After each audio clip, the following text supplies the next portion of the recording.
Nabi SAW telah beritahu pada Muhammad Ilyas rahmatullah alaih, supaya bila kamu pulang nanti, kamu mulakan kerja dakwah dan kamu mulalah jumpa umat, jumpa seorang demi seorang individu, ajak mereka datang kepada agama dan ajak mereka datang ke masjid dan ajarkan kepada mereka agama.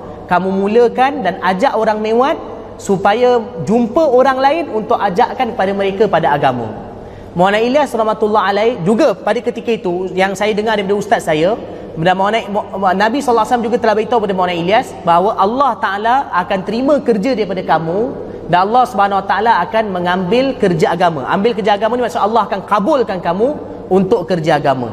Ya salli wa sallim daiman abada ala habibika khairil khalqi kullihim. Mereka telah jumpa dengan Maulana, lepas tu mereka telah jumpa dengan Maulana Ilyas. Mereka jumpa dengan Maulana Ilyas dan mereka beritahu dengan Maulana Ilyas, mereka kata, tuan, ayah tuan dah tak ada. Kemudian abang tuan pun dah meninggal dunia. Jadi sekarang tak ada orang nak bimbing kami. Tuan datanglah ke Nizamuddin, tuan bimbing kami. Waktu tu Maulana Ilyas tengah mengajar kat Saranpur, mengajar di Saranpur.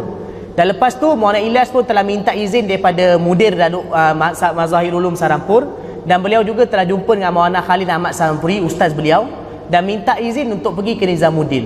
Jadi kemudian mereka bagi izin. Maulana Ilyas rahmatullah alaih pun pergi datang ke Nizamuddin, dan beliau telah duduk di Nizamuddin dan mengajar orang-orang Mewat di Nizamuddin. Oh, bila Maulana Ilyas datang, orang Mewat makin lama makin ramai datang. Mereka cukup sayangkan dengan Maulana Ilyas. Maulana Ilyas rahmatullah alaih satu orang yang macam cukup tawadhu dan mengajar mereka agama, ajar mereka solat, ajar mereka agama. Dan Maulana Ilyas rahmatullah alaih telah ajar mereka kitab hadis. Sampai saya baca, Maulana Ilyas rahmatullah alaih telah ajar mereka sampai Mustadrak Imam Hakim.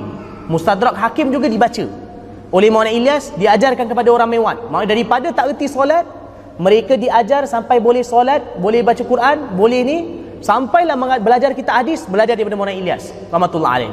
Dan Maulana Ilyas selalu bagi tahu dengan orang Mewat, dia kata, kamu belajar agama tak cukup kamu belajar je. Bila kamu balik ke Mewat, kamu kena ajar orang kampung kamu agama. Sebab orang Mewat kebanyakannya semua jahil agama, tak erti semayang pun. Kamu kalau balik kampung, ajar orang kampung kamu agama. Tapi orang Mewat macam itulah, dia belajar dengan Maulana Ilyas, tapi bila dia balik kampung dia macam tu juga. Dia keadaan dia lebih kurang sama, tak ada perbezaan. Akhir sekali Maulana Ilyas kata macam inilah, macam ni. Beliau kata, aku akan pergi ke Mewat sendiri. Di Mewat aku akan ajar, tapi dengan syarat bila aku ajar kamu, aku pergi ke Mewat, aku ajar kamu di Mewat, kamu sendiri kena asaskan madrasah di Mewat. Di Mewat kamu kena buat pengajian agama di masjid-masjid.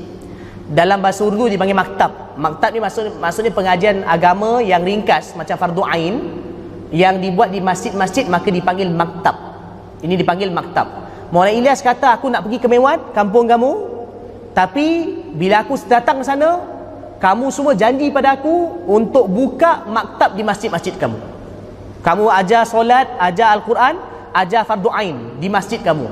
Orang Mewat mula macam kata, susah ni tuan, ni benda yang susah.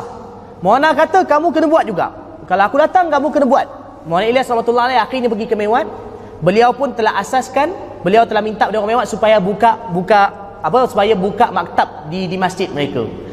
Dan akhirnya sekali pada tahun 1924, Maulana Ilyas rahmatullah alaih lahir pada tahun 1924. Maulana Ilyas rahmatullah alaih lahir 1885. Dan pada tahun 1924, Maulana Ilyas rahmatullah alaih telah berjaya asaskan satu madrasah di Mewat. Waktu tu Mewat ni tak erti apa-apa pun, orang dia kosong. Maulana Ilyas yang ada belajar kat Delhi itu pun tak ramai. Yang ada ni, yang ini belajar sikit-sikit dengan Maulana Ilyas. Maulana Ilyas telah asaskan satu madrasah di Mewat, iaitu pada tahun 1924. Madrasah ni pun diasaskan. Maka madrasah ni pun dimulakan. Tapi Maulana Ilyas rahmatullah alaih, selepas waktu beliau telah hantar orang-orang supaya mengajar di madrasah tersebut, kadang-kadang Maulana Ilyas rahmatullah alaih datang ke Mewat. Maulana Ilyas tengok orang Mewat ni sama je. Macam mana maksud dia? Yang duk belajar tu budak-budak, budak muda, umur dalam mungkin 11, 12 belajar. Yang orang awam Mewat ni masih lagi kosong, tak reti apa-apa, apa pun tak pandai. Mereka masih lagi jauh daripada agama. Kebanyakan dia tak solat. Dan orang Mewat ni hidup dia tak ubah macam orang Hindu. Beza hidup mereka dengan orang Hindu tak ada beza pun. Mereka sama macam orang Hindu. Kahwin mereka sebiji macam orang Hindu. Maulana Ilyas rahmatullah ni risau. Beliau risau. Beliau tengok orang Mewat ni dalam keadaan dah ada madrasah pun, ada madrasah yang dibuat di Mewat pun, tapi mereka masih lagi jahil dan mereka masih lagi hidup, mereka tak berubah. Jadi Maulana Ilyas rahmatullah alaih fikir, beliau fikir, beliau nampak rasa-rasanya pengajian madrasah saja masih lagi tak cukup. Maulana Ilyas telah fikir, tengok dia ada kesan tu, dan lepas tu Maulana Ilyas rahmatullah alaih tengok budak-budak yang madrasah yang belajar di madrasah tersebut, bila time cuti, hidup mereka sama macam orang biasa. Makna tak ada kesan mengaji agama pun. Maulana Ilyas tengok di madrasah mereka dididik supaya pakai pakaian sunnah dan amalkan sunnah. Tapi bila luar madrasah, sama juga hidup mereka. Tak ada kesan pun. Jadi Maulana Ilyas fikir, nampak gayanya pengajian agama tu penting, tapi masih lagi tak dapat menyelesaikan masalah orang Mewat ni pada awalnya. Macam mana umat mereka dapat datang pada agama masih lagi tak selesai. Jadi selepas itulah Maulana Ilyas rahmatullah alaih telah fikir, beliau fikir macam mana beliau telah banyak kali menangis dan beliau banyak kali fikir, beliau sentiasa berfikir macam mana supaya orang Mewat ni pada khususnya mereka dapat amalkan agama daripada segenap masyarakat mereka, segenap lapisan masyarakat dapat amalkan agama. Akhir sekali sampailah satu ketika Maulana Ilyas rahmatullah alaih telah pergi untuk buat haji. Ini Maulana Ilyas buat haji beberapa kali. Maulana Ilyas buat haji 4 kali. Satu ketika Maulana Ilyas rahmatullah alaih telah buat haji, dan ini cerita ini saya dengar daripada guru saya sendiri. Yang mana guru saya dengar daripada ulama-ulama yang mana jemaah dakwah dan tabligh. Maulana Ilyas rahmatullah alaih telah pergi untuk buat haji. Ketika di haji, Maulana Ilyas rahmatullah alaih telah pergi ke Raudah, dan Maulana Ilyas rahmatullah alaih telah bertemu dengan Nabi Muhammad sallallahu alaihi wasallam. Ada ustaz saya yang mengatakan bahawa ketika Maulana Ilyas rahmatullah alaih ini berjumpa dengan Nabi sallallahu alaihi wasallam ialah dalam keadaan Maulana Ilyas rahmatullah alaih macam dalam keadaan tidur, Maulana Ilyas rahmatullah alaih telah berjumpa dengan Nabi sallallahu alaihi wasallam. Ni ketika buat haji. Dan waktu tu Nabi sallallahu alaihi wasallam telah beritahu pada Maulana Ilyas rahmatullah alaih beberapa perkara. Ya, ini tuan-tuan, kalau orang yang boleh menerima kasyaf, dia boleh terima cerita ni. Kalau tak boleh terima kasyaf, dia memang, ataupun tak boleh terima perkara ni, memang dia akan awal tolak. Dan ini perkara yang biasa berlaku pada para alim ulama. Apa yang saya cerita ini perkara yang biasa sekali berlaku pada para alim ulama. Jadi Maulana Ilyas rahmatullah alaih telah beritahu pada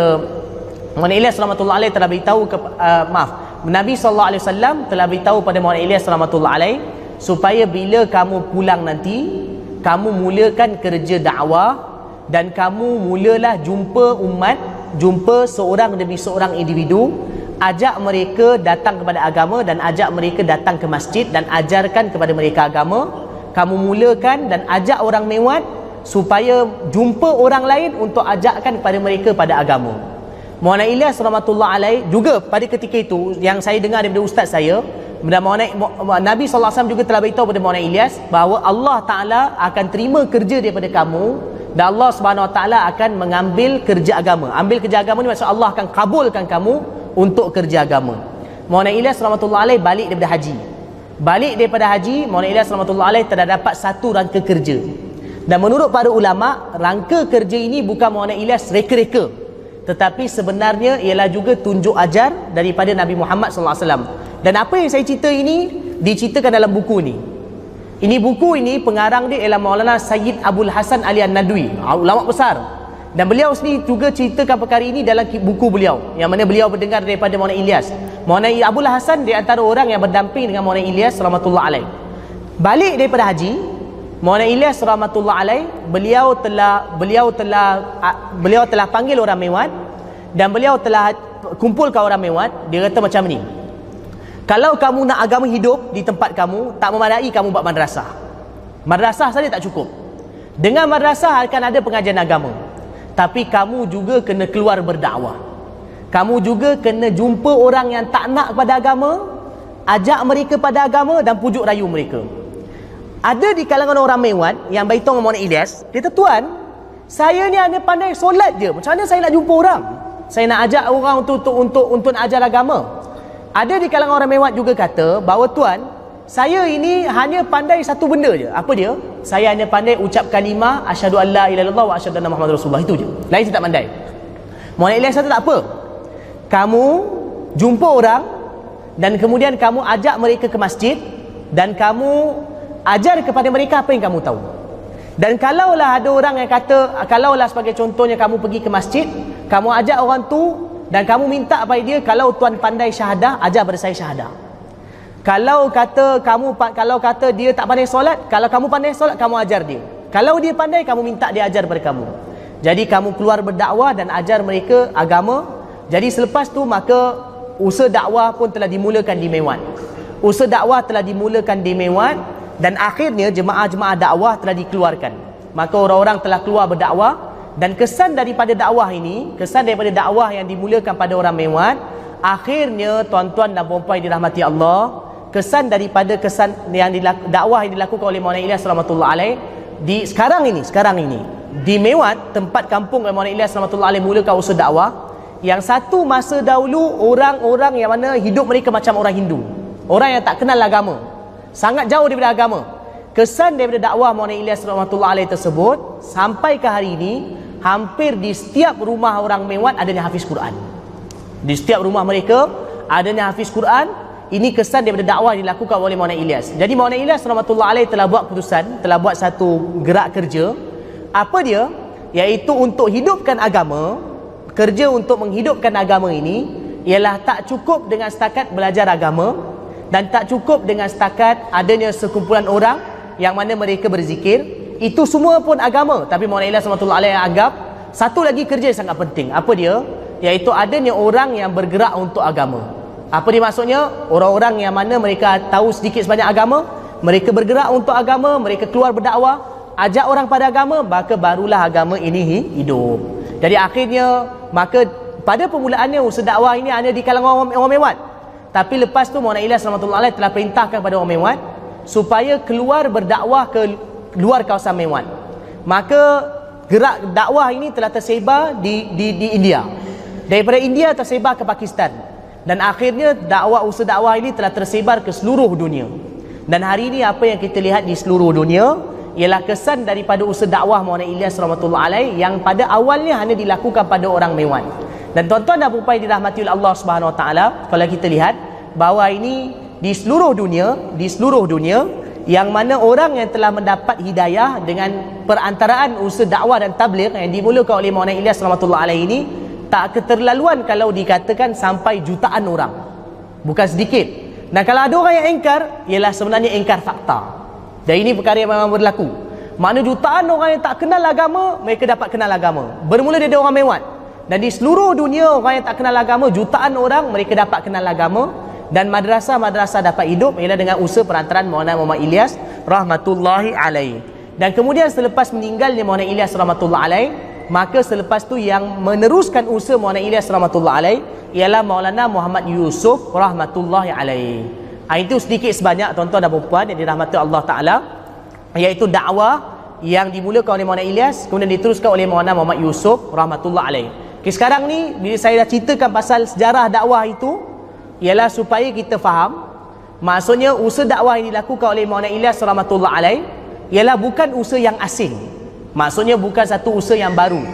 Sebenarnya apa yang dimulakan oleh Maulana Ilyas rahmatullah alaih ialah satu pergerakan agama untuk ajak orang kepada solat, kepada hidupkan masjid. Jadi ini usaha yang dimulakan oleh Maulana Ilyas rahmatullah alaih, dan kesan daripada usahanya ialah sangat luar biasa. Dan kemudian diteruskan oleh Maulana Muhammad Yusuf rahmatullah alaih.